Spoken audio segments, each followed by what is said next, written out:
Good morning प्यारे बच्चों। प्यारे बच्चों,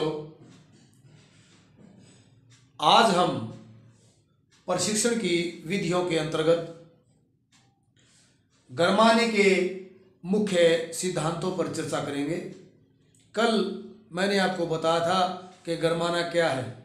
हल्के व्यायाम, हल्की दौड़ों के द्वारा या चाय काफ़ी पी करके या वातानुकूलित कमरे के अंदर बैठ करके या मालिश के द्वारा अपने शरीर की जो मांसपेशियां उसके अंदर संकुचन पैदा करना, अर्थात मांसपेशियों को अर्ध तनाव की स्थिति के अंदर लेकर के आना गरमाना कहलाता है।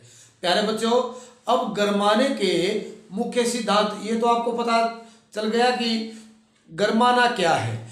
अब गरमाना कैसे है उसके लिए कुछ प्रिंसिपल्स बनाए गए हैं, प्रिंसिपल्स ऑफ वार्मिंग अप, वो आज मैं आपसे शेयर करूंगा।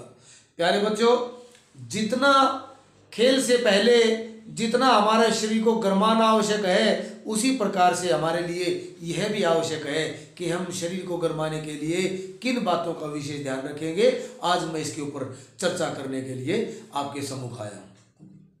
प्यारे बच्चों, सबसे पहले जब हम शरीर को गरमाने की प्रक्रिया शुरू करते हैं, प्यारे बच्चों, जब हम अपने शरीर की मांसपेशियों के अंदर अर्ध तनाव अर्थात संकुचन लाने का कार्य करते हैं, तो सबसे पहले हमें एक बात की ओर विशेष ध्यान देना पड़ेगा कि हम उस कार्य को, उन एक्सरसाइज को सरल से कठिन की ओर लेके जाएंगे, अर्थात सिंपल टू कॉम्प्लेक्स। पहले हम बिल्कुल सरल से व्यायाम करेंगे और उसके बाद हम कठिन व्यायाम का अभ्यास करेंगे। अगर शुरुआत में ही हमने कठिन व्यायाम शुरू कर दिए तो प्यारे बच्चों, हमारे शरीर के अंदर जो मांसपेशियां हैं उनके तंतु फटने की संभावनाएं बनी रहती है, हमें थकान का अनुभव जल्दी होगा। इसलिए प्यारे बच्चों, हम जब भी अपने शरीर को गरमाने का कार्य करेंगे, शरीर को गरमाएंगे, तो सबसे पहले हम बहुत ही सरल से व्यायाम करेंगे,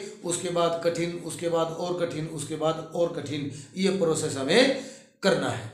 अब आता है प्यारे बच्चों नंबर 2, शरीर के सभी अंगों का व्यायाम। प्यारे बच्चों देखिए, सरल से कठिन की ओर तो हमने व्यायाम कर लिए, परंतु हमें यह भी देखना पड़ेगा कि जब हम अपने शरीर को गरमाएंगे तो एक्सरसाइज जब हम करेंगे तो हमारे शरीर के सभी अंगों का व्यायाम बहुत अच्छे प्रकार से होना चाहिए। मैं आपको उदाहरण के तौर पर समझाता हूं।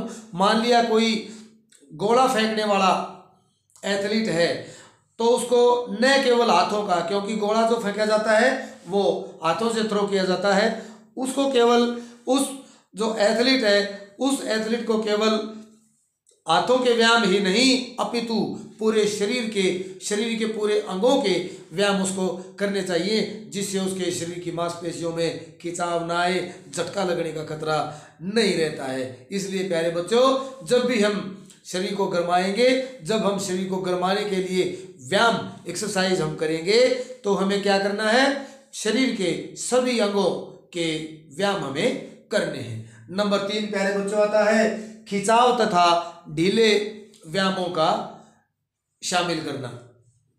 जब भी हम अपने शरीर को गरमाएंगे प्यारे बच्चों, तो खिंचाव वाले व्यायाम हम जरूर करेंगे, और जो ढीले व्यायाम हैं उनको भी अपने जो हमारा एक्सरसाइज का प्रोसेस है उसके अंदर हमें लेकर के आना है। प्यारे बच्चों, मैंने आपको बताया था कि ढीले और खिंचाव वाले व्यायामों से हमारे शरीर में लचक बढ़ती है, हमारा शरीर लचीला होता है। हम प्यारे बच्चों दौड़ने में, फेंकने में और खेल खेलने में अपना प्रदर्शन बखूबी कर सकते हैं यदि हमारे शरीर के अंदर लचक है, यदि हमारा शरीर लचीला है। और प्यारे बच्चों, मैंने आपको एक बात और बताई थी कि लचक क्या है, जोड़ों की गति की क्षमता को लचक कहते हैं। इसलिए प्यारे बच्चों, जब हम अपने शरीर को गरमाने का कार्य करते हैं, एक्सरसाइज हमें ऐसी करनी चाहिए जिसमें खिंचाव वाले व्यायाम और प्यारे बच्चों ढीले व्यायाम को हम शामिल करेंगे।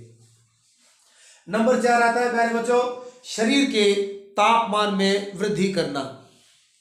जब हम शरीर को गरमाएंगे, शरीर की मांसपेशियों को अर्ध तनाव अर्थात संकुचन की स्थिति में लेकर आने का प्रयास करते हैं, तो प्यारे बच्चों हमें यह अपने दिलो दिमाग पर इस बात को अवश्य निर्धारित कर लेना चाहिए कि हम ऐसे व्यायाम करें जिससे हमारा जो शरीर का तापमान है वो इंक्रीज हो जाए। क्योंकि अगर हमारे शरीर का तापमान कम होता है प्यारे बच्चों, तो हम अपने खेल का प्रदर्शन अच्छा नहीं कर पाते हैं। तो ऐसे व्यायाम हमें करने चाहिए जिससे हमारा शरीर का तापमान थोड़ा सा इंक्रीज अर्थात थोड़ा सा बढ़ जाए प्यारे बच्चों। फिर आता है प्यारे बच्चों, गरमाना आयु और लिंग के अनुसार होना चाहिए। जब हम अपने शरीर को जब हम गरमाते हैं तो प्यारे बच्चों हमें ये देखना होता है कि हमारी आयु क्या है, हम किस लिंग में हैं। अर्थात जब हम अपने विद्यार्थियों को या अपने खिलाड़ियों को जब सलाह देते हैं अपने शरीर को गरमाने की खेल से पहले, तो प्यारे बच्चों हमें यह भी सुनिश्चित करना पड़ेगा कि हमारे जो छात्र छात्राएं हैं उनकी आयु क्या है, वो किस लिंग में हैं, वो बॉयज़ हैं या गर्ल्स हैं, उनकी आयु क्या है। मैं आपको उदाहरण के तौर पर समझाता हूँ प्यारे बच्चों। यदि छोटे बच्चे हैं, छोटी लड़कियां हैं, तो वो उनको अपने शरीर को गरमाने के लिए कम समय की आवश्यकता होती है निस्बत जो उसी उम्र के जो लड़के होते हैं, यानी कि कम उम्र के जो लड़के होते हैं उनको अपने शरीर को गरमाने के लिए कुछ समय ज़्यादा समय की आवश्यकता होती है।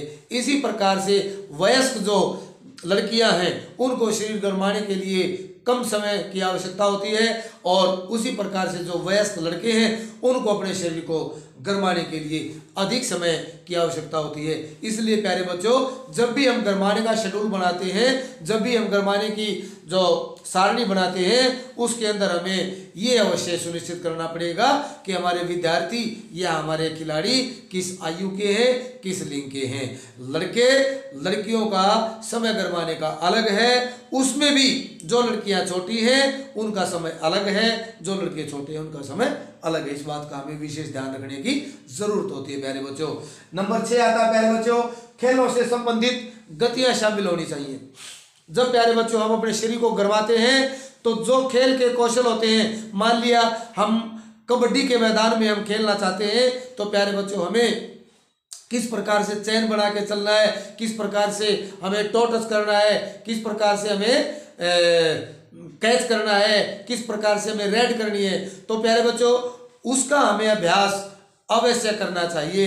उस कौशल का अभ्यास हमें बार बार अवश्य करना चाहिए। उस प्रकार की एक्सरसाइज हमें अवश्य ही करनी चाहिए। मान लिया प्यारे बच्चों कोई धावक है तो उसको दौड़ का अभ्यास जरूर करना चाहिए, एक्सरसाइज दौड़ की उसे अवश्य करनी चाहिए। मान लिया कोई धावक हर्डलर है, हर्डल बाधा दौड़ का कोई धावक है प्यारे बच्चों, तो उसको एक्सरसाइज बाधा दौड़ की अवश्य ही करनी चाहिए।